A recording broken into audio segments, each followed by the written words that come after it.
Assalamualaikum warahmatullahi wabarakatuh.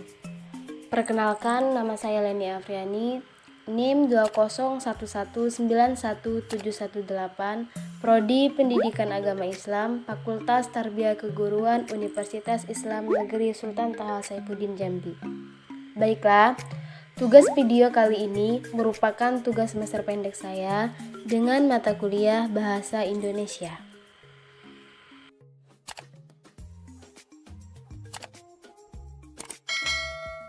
Baiklah, pada video kali ini saya akan menjelaskan mengenai yang pertama, yaitu sejarah dan perkembangan bahasa Indonesia. Yang kedua, yaitu kedudukan dan fungsi bahasa Indonesia. Dan yang ketiga, yaitu bahasa Indonesia yang baik dan benar. Baiklah, penjelasan yang pertama, yaitu mengenai sejarah dan perkembangan bahasa Indonesia. Sejarah bahasa Indonesia. Bahasa Indonesia dijadikan sebagai bahasa persatuan yaitu pada tanggal 28 Oktober 1928 bertepatan dengan Sumpah Pemuda. Dan sejarah lahirnya bahasa Indonesia bermula dari bahasa Melayu yang digunakan pada abad ke-7 di kawasan Asia Tenggara. Sejak saat itu, bahasa Melayu telah dijadikan sebagai bahasa sehari-hari oleh rakyat yang tinggal di Selat Melaka. Namun, seiring berjalannya waktu, bahasa Melayu mulai beralih fungsi sebagai lingua franca atau bahasa perhubungan antar golongan pedagang dan kerjaan di Nusantara. Perluasan ini terus berlanjut hingga abad ke-17 ketika Belanda memasuki Indonesia. Dan memasuki abad ke-20, rakyat Indonesia merasa butuh sesuatu untuk bisa mengikat mereka sebagai bangsa yang bersatu. Setelah itu, rakyat pribumi pun sepakat menjadikan bahasa Melayu sebagai bahasa pemersatu mereka. Lebih lanjutnya lagi, bahasa Melayu pun distandarkan oleh rakyat tanah air yang kemudian disebut sebagai bahasa Indonesia. Bahasa Indonesia kemudian resmi menjadi bahasa persatuan atau bahasa nasional, yaitu pada tanggal 28 Oktober 1928 bertepatan dengan Sumpah Pemuda. Sesuai usulan dari Muhammad Yamin dalam Kongres Sumpah Pemuda, beliau menyumbang Iqrar Sumpah Pemuda yang berbunyi yaitu bahasa persatuan Indonesia adalah bahasa Indonesia. Selanjutnya, perkembangan bahasa Indonesia. Perkembangan bahasa Indonesia, baik lisan maupun tulisan, dimulai pada tanggal 28 Oktober 1928 bersamaan dengan momen Sumpah Pemuda. Sejak saat itu, bahasa Indonesia berkembang seiring berlakunya ejaan Van of Jason, Soendi, Malindo, bahkan hingga ejaan yang disempurnakan. Penjelasan tersebut merupakan beberapa contoh sederhana bagaimana bahasa Indonesia dengan pesat mengalami perkembangan. Bahasa Indonesia yang telah dikenal oleh khalayak umum merupakan bahasa Melayu yang menjadi lingua franca atau bahasa perhubungan di Nusantara kala itu. Dan bahasa Melayu telah ada dan digunakan terlebih dahulu. Keberadaan bahasa Melayu pun dapat ditilik dalam saat persiapan Kongres Pemuda pada tahun 1926. Para pemuda masih mempermasalahkan tentang sebutan bahasa persatuan Indonesia. Kemudian, Muhammad Tabrani mengusulkan bahwa bahasa Melayu diganti dengan istilah bahasa Indonesia dan hal ini pun disetujui bersama pada tanggal 2 Mei 1926. Selanjutnya, untuk sejarah perkembangan bahasa Indonesia dapat disoroti melalui zaman Sriwijaya yang menggunakan bahasa Melayu untuk menjadi bahasa pembelajaran, kebudayaan, dan hingga pada saat penyebaran agama. Bahasa Melayu yang merupakan cikal bakal bahasa Indonesia telah berkembang dengan sangat pesat di Indonesia.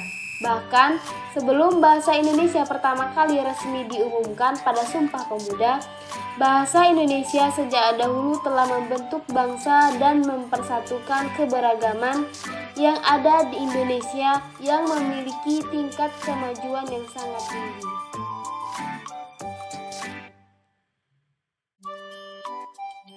Kemudian materi yang kedua, yaitu tentang kedudukan dan fungsi bahasa Indonesia.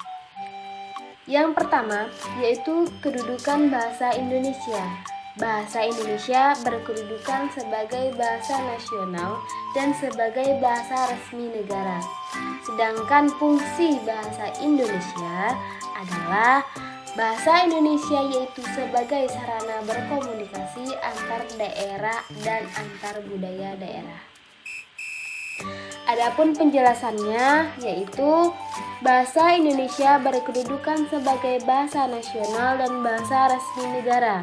Dalam kedudukannya sebagai bahasa nasional, bahasa Indonesia berfungsi sebagai sarana pemersatu berbagai suku bangsa dan sebagai sarana komunikasi antar daerah dan antar budaya daerah. Sementara itu, dalam kedudukannya sebagai bahasa resmi negara, bahasa Indonesia berfungsi sebagai bahasa resmi kenegaraan, bahasa pengantar pendidikan, bahasa komunikasi tingkat nasional, bahasa media massa, serta bahasa pengembangan dan pemanfaatan ilmu pengetahuan dan teknologi. Dengan kedudukan seperti itu, bahasa Indonesia memiliki peran yang sangat amat penting dan strategis dalam memfasilitasi proses kemajuan bangsa Indonesia.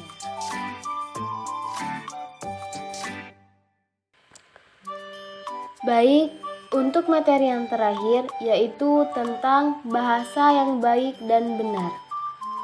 Untuk menyempurnakan bahasa dengan baik dan benar, ada beberapa bentuk usaha penyempurnaan ejaan bahasa yang baik. Antara lain yaitu yang pertama ejaan Van of Jason, yang kedua ejaan Republik, yang ketiga ejaan Pembaharuan, yang keempat ejaan Malindo atau Melayu Indonesia, yang kelima yaitu ejaan baru atau LBK Lembaga Bahasa Kesusastraan, kemudian yang terakhir yaitu ejaan Bahasa Indonesia yang disempurnakan.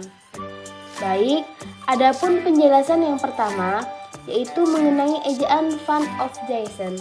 Ejaan ini merupakan ejaan bahasa Melayu dengan huruf Latin disusun oleh Charles Van of Jason yang dibantu oleh Nawawi Soetan Muanur dan Muhammad Taib Soetan Ibrahim pada tahun 1896. Ejaan ini resmi diakui pemerintah kolonial pada tahun 1901. Kemudian yang kedua, ejaan Republik. Ejaan ini diresmikan pada tanggal 19 Maret 1947. Ejaan ini juga dikenal dengan nama ejaan Sowondi. Adapun ciri-ciri ejaan ini yaitu huruf O dan E-nya diganti dengan I pada kata-kata seperti guru, itu, umur, dan lain sebagainya. Yang ketiga, ejaan Pembaharuan. Dibentuk pada tanggal 19 Juli 1956 dan dikenal dengan ejaan Prijono, Kotopo, dan huruf-huruf yang berupa gabungan konsonan disederhanakan dengan huruf tunggal. Contohnya, zaman menjadi dezaman. Yang keempat, ejaan Melindo atau Melayu Indonesia. Konsep ejaan ini dikenal pada akhir tahun 1959. Karena perkembangan politik selama tahun-tahun berikutnya, diurungkanlah peresmian ejaan ini. Dalam ejaan Melindo tidak jauh beda dengan ejaan Pembaharuan, karena ejaan itu sama-sama berusaha menyederhanakan ejaan dengan menggunakan sistem fenonis. Hal yang berbeda ialah dalam ejaan Melindo, gabungan konsonan T dan J seperti pada kata tinja diganti dengan C menjadi cinta. Juga gabungan konsonan N dan J seperti pada kata nyonja diganti dengan huruf NI yang sama sekali masih baru. Kemudian yang kelima yaitu ejaan baru atau ejaan LBK. disusun berdasarkan beberapa pertimbangan, yaitu pertimbangan teknis, praktis, dan ilmiah. Konsep ejaan ini disusun beberapa pertimbangan, antara lain yang pertama, yaitu pertimbangan teknis, yaitu pertimbangan yang menghendaki agar setiap fenomena dilambangkan dengan satu huruf. Yang kedua, yaitu pertimbangan praktis, yang mana pertimbangan yang menghendaki agar pertimbangan secara teknis itu disesuaikan dengan keperluan praktis seperti keadaan percetakan dan mesin tulis. Yang ketiga, yaitu perubahan yang terdapat dalam ejaan baru adalah sebagai berikut. Yang pertama, yaitu gabungan konsonan D dan J diubah menjadi J. Misalnya, dari di jalan menjadi jalan. Kemudian yang kedua, gabungan konsonan T dan J diubah menjadi C. Dari baca menjadi baca. Kemudian yang terakhir, yang keenam, yaitu ejaan bahasa Indonesia yang sempurna. Ejaan ini diresmikan pemakaiannya pada tanggal 16 Agustus 1972 oleh Presiden Republik Indonesia. Peresmian itu berdasarkan keputusan Presiden nomor 57 tahun 1972. Dengan iut ejaan dua bahasa serumpun, yakni bahasa Indonesia dan bahasa Malaysia, semakin dibagukan. Baik, sampai di sini dulu video saya kali ini. Saya Leni Afriani, saya akhiri. Wassalamualaikum warahmatullahi wabarakatuh.